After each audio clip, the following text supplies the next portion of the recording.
दीपू आज घरी लवकर येशील ना? काय झालं बाबा, काही काम आहे का? मालतीनं सांगितलं नाही का तुला? आज मुलाकडची मंडळी तुला बघायला येणार आहेत. बाबा नको ना प्लीज. अरे तू नुसतं भेटून घे मुलाला. प्लीज नको. अहो नका ना चेष्टा करू तिची, ती ताण घेते आधीच. दीपू काय नाही ग बेटा, तुझी चेष्टा करतायत ते, तू नको काळजी करूस. हा असं काही नाही होणार आहे.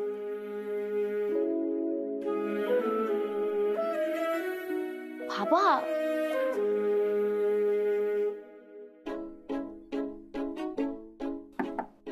आत येऊ सर? अरे ये ये ये. काय वेळेवर आलास रे? ये.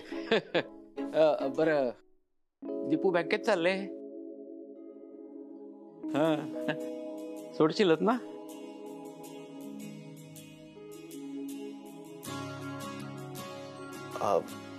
हो मी पण ऍक्च्युली त्याच एरियात जातोय. हो मला थोडंसं बोलायचंय तुमच्याशी. बोल.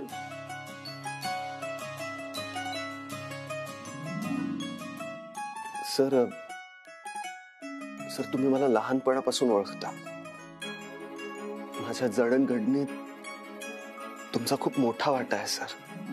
सळगावकर तू तुझ्या कर्तृत्वानं मोठा झालास. काय तुला फक्त वाटेत भेटलेला वाटसरू आहे रे. तुला फक्त दिशा दाखवायचं काम केलं बस, बाकी काय. सर पण तुम्ही योग्य दिशा दाखवलेली असली तरी एखादा चुकूच शकतो ना सर. नाही माझ्या परीनं मी सगळ्यांना योग्य दिशा दाखवण्याचं काम केलंय. तुझ्यासारखे काही लोक खरंच मोठेही झाले, पण काही मुलं तर दिशा दाखवून सुद्धा वाट चुकले. नाही पण तू चुकणं शक्यच नाहीये साळगावकर.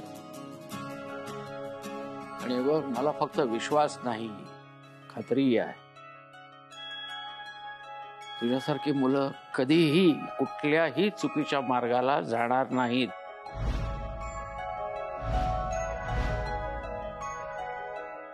आजकाल मी कितीतरी मुलांना बघतो रे, चुकीच्या मार्गानं जाऊन स्वतःचं आयुष्य वाया घालवतात रे. आयुष्याचं महत्वच नाही आहे या मुलांना. मागे मी पाहिलं होतं कुठेतरी, तुझ्या वयाचीच मुलं होती सगळी, रस्त्यात मारामारी करत होती. त्या सगळ्यांना पाहिलं तेव्हा खूप वाटलं त्यांच्याकडे जाऊन तुझं उदाहरण त्यांना द्यावं. त्यांना सांगावंसं वाटलं की अरे अशी मारामारी करण्यापेक्षा आमच्या साळगावकडचा आदर्श घ्या, त्याच्याकडून शिका. माणूसपण म्हणजे काय त्याचा सुसंस्कृतपणा अंगीकारा. पण नंतर मला जाणवलं की असल्या प्रवृत्तीची माणसं कधीही सुधारणार नाहीत.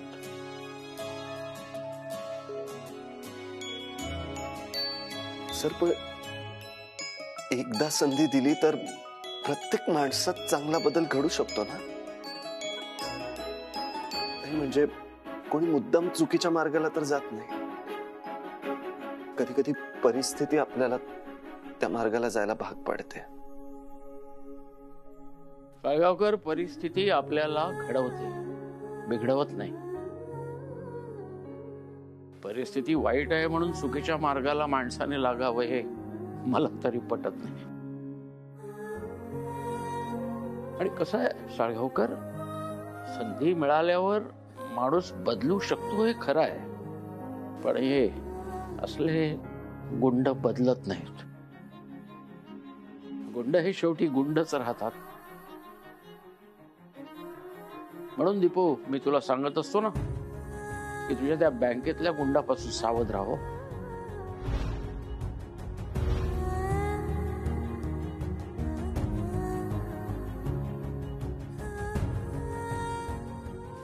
बाबा आम्ही निघतो. म्हणजे पहिलाच दिवस आहे ना, उशीर होईल, लेट मात नाही. येतो सर. या. यशस्वी.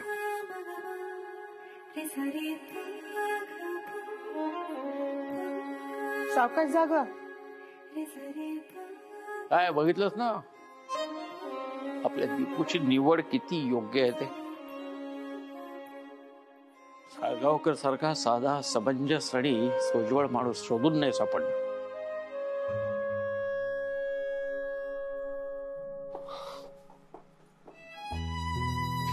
मला का थांबवलं तुम्ही मॅडम? इंद्राजी, बाबा एवढं सगळं बोलल्यावर तुम्ही त्या गोष्टीबद्दल सांगणं मला योग्य वाटलं. सगळं खूप कठीण आहे मॅडम. आज पण मी ठरवून आलो होतो की देशपांडे सरांना सगळं खरं खरं सांगायचं. पण सरांच्या डोळ्यात बघितलं की काही बोलताच येत नव्हतं मला. मॅडम तुम्ही बघितलं ना सरांच्या केवढ्या अपेक्षा आहेत माझ्याकडून, केवढा विश्वास आहे त्यांचा माझ्यावर. देशपांडे सरांचा सर्वात लाडका विद्यार्थी इंद्रजित साळगावकरच दीपिका मॅडमच्या बँकेतला गुंड आहे, इंद्र आहे हे जर सरांना कळलं तर केवढा मोठा धक्का बसेल त्यांना. मॅडम कुठल्या तोंडाने मी सांगू की साळगावकरच इंद्र आहे? हे बघा, तुम्ही शांत व्हा. आपण ठीक आहे, होतो मी शांत. पण पुढे काय मॅडम? हे सगळे असंच चालू राहणार? असंच लपून छपून प्रेम करायचं आपण? इंद्रजी, तसं नाहीये. तसंच आहे मॅडम. मला काही बोलताच येत नाही तर काय उपयोग आहे या सगळ्याचा? आधी इंद्राने साळगावकरला संपवलं आणि आता साळगावकर इंद्राला संपवायला निघालाय. हे सगळं कसं बदलणार आहे मॅडम? काहीही बदलण्याची गरज नाही. मी जितकं प्रेम तुमच्यातल्या साळगावकरवर केलंय ना, तितकंच प्रेम तुमच्यातल्या इंद्रावरही केलंय. आणि बघा, प्रेम म्हणजे जसं आहे ना तसं स्वीकारणं. आणि तुम्ही जसे आहात ना तसं मी तुम्हाला स्वीकारलंय. मला मान्य आहे की बाबांना हे सगळं नाही आवडणार, नाही पटणार. पण तुम्हाला माहिती आहे ना, जगामुळे प्रेम नाही बदलत, प्रेमामुळे जग बदलतं. आणि मला खात्री आहे आपलं प्रेम सगळं बदलवेल, सगळे गैरसमज दूर करेल आणि सगळं नीट करेल. आता नाही बोलू शकलो ठीक आहे, आपण ठरवूया ना कसं आणि कधी बोलायचं, काय बोलायचं. आणि तुम्ही जेव्हा हे सगळं जयश्री काकूंना आणि बाबांना सांगाल ना, तेव्हा मी तुमच्या बरोबर असेल.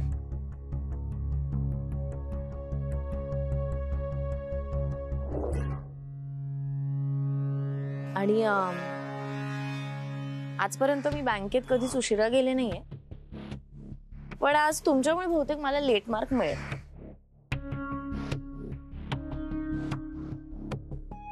सॉरी, निघूया आपण.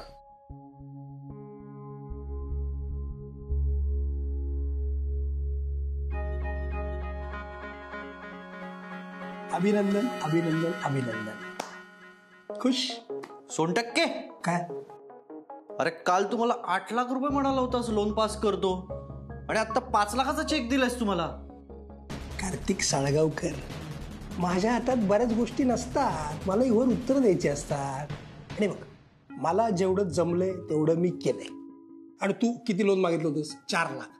तरी सुद्धा मी 5 लाख करून दिलेत. मजा कर रे.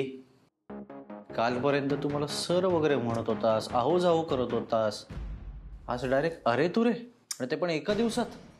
कसे? काल आपली मैत्री झाली ना. We are on the same track now. बसून बोल. 100% तुम्हाला इतकी मोठी मदत केली आहेस ना, मला शब्दात नाही सांगता येणार. राहते नको सांग. तर ते एक काम कर, इंद्राजी आणि देशपांडे भाई परत बँकेत पाऊल ठेवणार नाहीत, ही जबाबदारी मात्र घे. काही काळजी करू नको, सगळा बंदोबस्त केलेला आहे मी. कधी होणार सगळा कम्प्लीट बंदोबस्त? कसे कार्तिक, आज त्या देशपांडे बाई कामावर रुजू होणार आहेत. तर त्या आल्या की त्याच्या मागे तुमचा भाऊ पण येणार इंद्रा. तो आला की तो डास पण येणार. डास? सत्तू, मोठ्या तोंडाचा डास, तो पण येणार. हे असं गुंग गुंग गुंग करत असतो नेहमी कामाशी. हे असं मारलं ना तरी आपल्यालाच लागतं. तुला म्हटलं ना 100%, काही काळजी करू नको, सगळा बंदोबस्त केलेला आहे मी. म्हणजे आज दीपिका बँकेत कामावर येणार, बरोबर? बरोबर. तिच्या मागे माझा भाऊ म्हणजे इंद्रजित साळगावकर सुद्धा येणार, बरोबर? ते दोघं कसलं काम करतात? वसुलीचं. हा, एक काम कर, ते दोघं आज बँकेत आले की त्यांना ह्या पत्त्यावरती वसुलीला पाठव. मी सगळा बंदोबस्त केलेला आहे. 100% तू इथे त्यांना वसुलीला पाठवलंस ना की त्यानंतर ते दोघं तुझ्या बँकेत पायी ठेवणार नाही.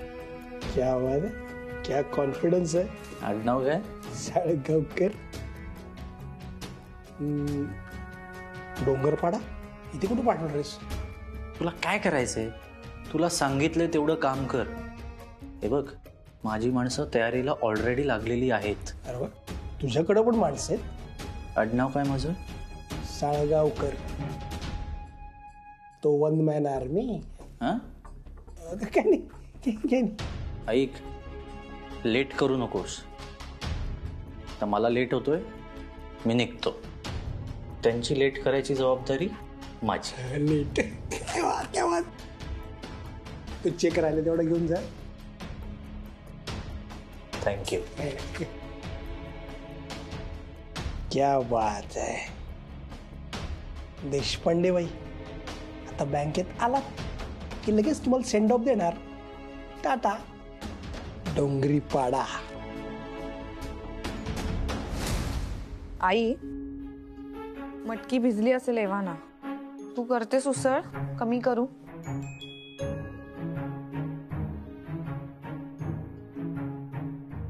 आई, काय झालं? नाही, काय नाही ग दीदी. मला दीपू आणि साळगावकरची खूप काळजी वाटते. बाबा बघ ना कसे वागतायत. बाबा आहेत कुठे? ते गेलेत बेकरीवाल्याकडे. ते कडक पाव नीट नाही दिले, आमच्या मुलीने खाल्ले नाही म्हणून उज्जत घालत असतील त्याच्याशी. चालले, काही कळत नाहीये मला ते कसे वागतायत ते. आई, मगाशी तर मला वाटलं होतं की आता साळगावकर बाबांना सगळं सत्य सांगून टाकतील. कसं सांगेल? तू बघितलंस ना, बाबा त्याच्यासमोरच दीपूला म्हणत होते त्या बँकेतल्या गुंडापासून लांब राहायचं. त्याचा चेहरा बघ कसा बघण्यासारखा झाला होता बिचारा.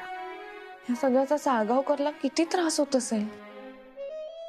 बाबा असं काहीतरी बोलत असतील तेव्हा त्याला काय वाटत असेल. अगं, त्याचा त्रास दिसतो त्याच्या डोळ्यामध्ये दीदी, पण बोलणार कसा ना. दीपू आणि बाबांसाठी सगळं सहन करतो. आई, साळगावकरच्या जागी दुसरा कोणी असताना तेव्हा ना त्यांनी हार मानली असती. पण साळगावकर त्याच्या मतांवर किती ठाम आहे ना. त्याला बाबांना सगळं सत्य सांगितल्याशिवाय लग्न नाही करायचंय. दीदी, हे सत्य दीपू आणि साळगावकरच्या प्रेमाचा घात तर नाही ना ग करणार? आई, तू प्लीज असं काही नको ना बोलूस. आणि मी तर म्हणेन तू असं मनात विचार सुद्धा आणू नकोस. आणि समजा देव न करू असं काही झालं तर त्या दोघांच्या पाठीशी उभ्या राहूया आपण. हो, आपण आहोतच त्यांच्या पाठीशी. बाबांचं मला ना काही कळतच नाहीये. त्यांना हे कळल्यापासून इतका उत्साह संचारलाय ना त्यांच्यामध्ये, दीपू आणि साळगावकरचं लग्न जमवायचं. आणि दुसरीकडे बिचारे ते दीपू आणि साळगावकर कधी बाबांना सत्य सांगता येईल या संधीची वाट बघतायत नुसती. दीदी, कधी कधी ना खूप वाईट विचार येतात माझ्या मनात. दीपू आणि साळगावकर एकत्र वसुलीचं काम करतात. चुकून बाबांनी जर त्यांना एकत्र पाहिलं तर, किंवा बाबांना बँकेत गेल्यानंतर साळगावकरचं सत्य कळलं तर काय होईल ग?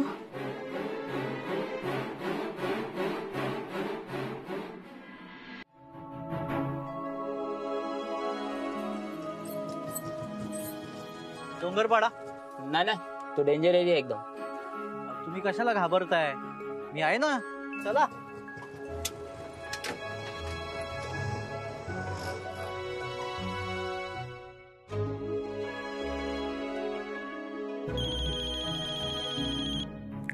बेबू. हा बेबू बोल.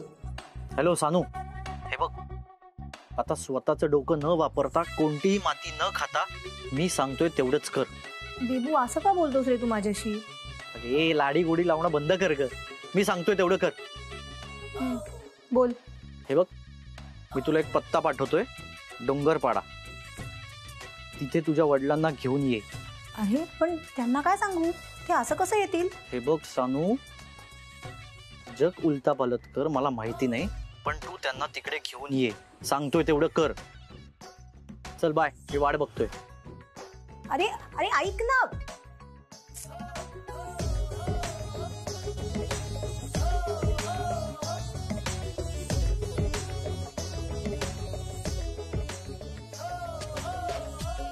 हा मधुकर, मनोहर बोलतोय. अरे काय नाही, तुला एक आनंदाची बातमी द्यायची बाबा.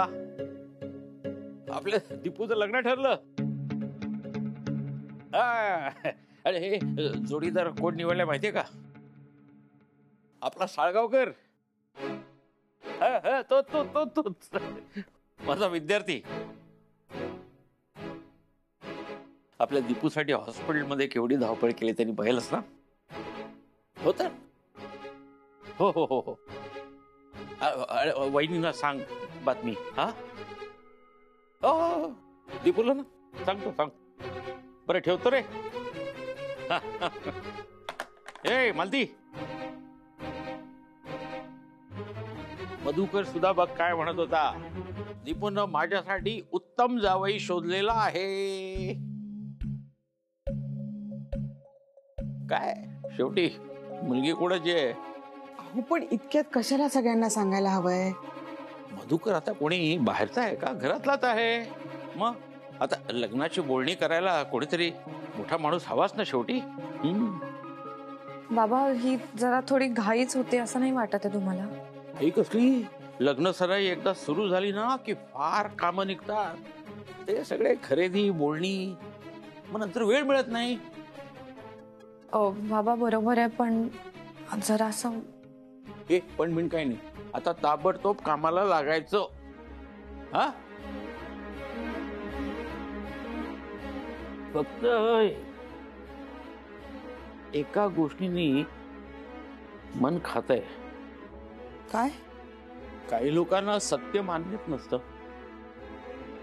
स्वतःच म्हणणं त्यांना खरं करायचं असतं.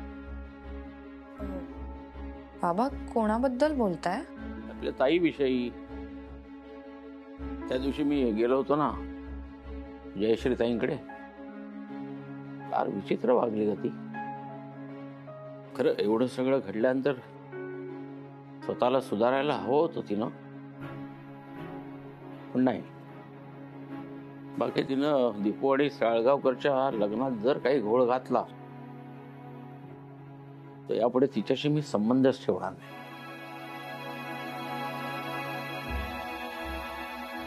चला चला, तुम्ही बघत काय बसला, चला तयारी लागा ताबडतोब. घे.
मॅडम जायचंय ना?